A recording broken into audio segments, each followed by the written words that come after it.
किशोर और पिद्दी दो भाई बहन थे। पिद्दी बहुत खर्चीले स्वभाव की थी। वो जितना कमाती अपने ऐशो आराम में पैसे उड़ा दिया करती। लेकिन किशोर समझदार था, घर को साथ लेकर चलना जानता था। अपनी बहन के जितना कमाता तो नहीं था, लेकिन फिर भी वो किसी तरह घर का खर्च चला लेता था। एक दिन पिद्दी किशोर से कहती है, किशोर तुम थोड़ा ज्यादा क्यों नहीं कमाते? मेरे दोस्त रोज मेरा मजाक उड़ाते हैं। अरे बहन, मैं कोशिश तो कर रहा हूँ। अच्छा सुनो, अगले महीने रक्षाबंधन है, मुझे सोने का हार चाहिए, इससे कम कुछ भी ना लूंगी। अरे दिला दूंगा बहन। किशोर को पूरी रात नींद नहीं आती। उसके दिमाग में बस ये चल रहा था कि उसकी माली हालत इतनी बिगड़ चुकी है, अब वो सोने का हार कहाँ से लाएगा। अगले दिन किशोर सुबह सुबह घर से ये बोलकर निकल गया कि पिद्दी, मैं गांव से बाहर जा रहा हूँ, कुछ दिन घर नहीं आऊंगा।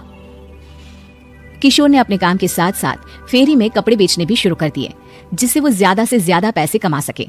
रात में वो एक बिल्डिंग की चौकीदारी भी करने लगा। अपने काम से थोड़ा बहुत समय निकालकर बस कुछ घंटे की नींद ले पाता था। और कब वो कुछ दिन एक महीने में बदल गए और रक्षाबंधन भी आ गया, पता ही नहीं चला। लेकिन किशोर अभी तक घर वापस नहीं लौटा। जहां वो काम करता था, पिद्दी के नाम का गुल्लक रखा हुआ था। किशोर ने उस गुल्लक को फोड़ा और सारे पैसे इकट्ठा करके एक सोने का हार खरीद लिया। घर में पिद्दी किशोर का इंतजार कर रही थी। तभी किशोर आता है। कहाँ चले गए थे? 4 दिन का कहा था और 1 महीने से पता नहीं कहाँ गायब हो गए थे। मैंने बस एक हार मांगा था और तुमने तो घर ही छोड़ दिया। अरे मुझे थोड़ा काम मिल गया था। कुछ नहीं, सब समझती हूँ, बहाने थे तुम्हारे। अपनी बहन के लिए इतना भी नहीं कर सकते, कैसे भाई हो? चलो यहाँ बैठो, राखी बांधती हूँ। पिद्दी ने किशोर को राखी बांधी। वैसे ही किशोर ने अपनी बहन के हाथ में सोने का हार रख दिया। उसकी खुशी का कोई ठिकाना नहीं था। वो मिठाई खिलाए बिना ही नेकलेस लेकर चली गई और शीशे के सामने अपने गले में हार रखकर देखने लगी। किशोर ने लड्डू उठाया और खुद ही खा लिया। ऐसे कई साल गुजर गए। एक दिन पिद्दी की नौकरी छूट गई। अब वो पूरी तरह किशोर पर डिपेंड हो गई थी। आए दिन किशोर को अपने महंगे महंगे शौक गिनाकर उससे पैसे मांगा करती थी। किशोर कुछ पैसे देना, मुझे पार्लर जाना है। किशोर बिना कुछ बोले उसे पैसे दे देता। ये क्या, 500? अरे इतने में तो मुझे पार्लर में एंट्री मिलेगी बस। अच्छा देता हूँ ना ज्यादा। कैसे भाई हो, अपनी बहन के लिए इतना भी नहीं कर सकते। किशोर ने जेब से 2000 का नोट निकाला और उसे दे दिया। किशोर गरीबी में रह लेता था, लेकिन अपनी बहन को कभी कोई कमी नहीं होने देता था।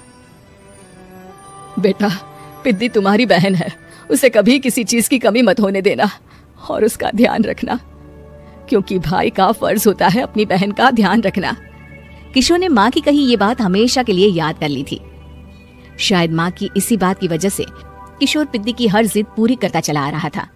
किशोर, आज मैं अपने दोस्तों के साथ पार्टी करने जा रही हूँ, मुझे कुछ पैसे दो ना।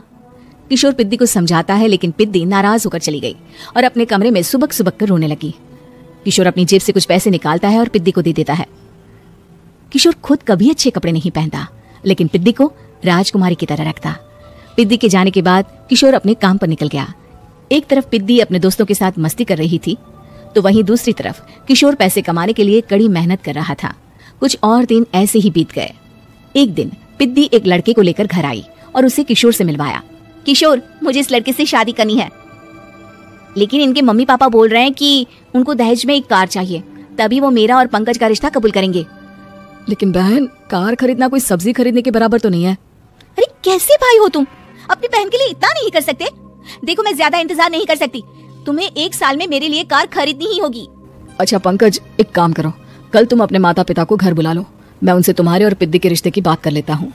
अगले दिन किशोर के छोटे से घर में पंकज और उसके माता पिता आते हैं। बेटा, तुम्हारी बहन ने हमारी शर्त तो बता ही दी होगी। जी बेटा, तुम तो इतने छोटे घर में रहते हो, दहेज कहाँ से लाओगे? मैं अपनी बहन की खुशी के लिए सब कुछ कर सकता हूँ। पंकज और पिद्दी का रिश्ता तय हो जाता है। किशोर अब अपनी क्षमता से 4 गुना ज्यादा काम करने लगता है। सुबह सबके घरों में न्यूज़पेपर फेंकता, दिन में मजदूरी करता और रात में चौकीदारी करता। खूब मेहनत करके किशोर ने अपनी बहन की शादी के लिए पैसे जुटा लिए। उसने अपनी बहन के लिए कार खरीद ली। जब वो पिद्दी के ससुराल वालों से मिलने गया तो उन्होंने किशोर से और पैसों की मांग की। इस बार किशोर हार चुका था। पिद्दी माफ करना, मैं तुम्हारी शादी उस लड़के से नहीं कर सकता। वो लालची लोग हैं, उन्हें सिर्फ पैसों से मतलब है। देखो किशोर, मैं पंकज से ही शादी करूंगी। क्योंकि पिद्दी ने तो किशोर की बात न मानने की जैसे कसम खा रखी थी। किशोर ने पंकज को घर बुलाया। पंकज, तुम अपने माता पिता को समझाते क्यों नहीं हो? भैया, वो हमारी शादी के लिए मान गए, मेरे लिए तो यही बहुत बड़ी बात है। हम एक काम कर सकते हैं, दहेज की रकम में से कुछ पैसे मैं आपको दे देता हूँ। अरे लेकिन समाज वाले क्या कहेंगे? अरे जब दुनिया को पता चलेगा तब ना। अच्छा, कुछ पैसे मैं अपने मालिक से कर्ज में ले लेता हूँ। कुछ पैसे पंकज देता है, कुछ वो कर्जा लेता है और अपनी उम्र भर की कमाई वो अपनी बहन की शादी में लगा देता है। आखिर में पंकज और पिद्दी की शादी हो जाती है। पिद्दी की विदाई के बाद किशोर बिल्कुल अकेला पड़ जाता है। अब उसका कमाने में भी मन नहीं लगता। उधारी वाले रोज घर में आकर बैठ जाते हैं। अरे किशोर, अब तो पिद्दी की शादी को 5 साल हो गए, अब तो हमारा पैसा लौटा दो। चाचा, पिद्दी के जाने के बाद किसी भी काम में मन नहीं लगता। अरे तो हमारा पैसा कैसे वापस मिलेगा? जी कुछ करता हूँ मैं। किशोर के ऊपर बहुत सा कर्जा चढ़ गया था, इसलिए उसने तय किया कि वो ये घर बेचकर सबके पैसे लौटा देगा। अगली सुबह शहर के किसी साहूकार को उसने अपना घर बेच दिया और सबके पैसे लौटा के वो गांव छोड़कर चला गया। पिद्दी ने शादी के बाद कभी अपने भाई का हाल तक नहीं पूछा।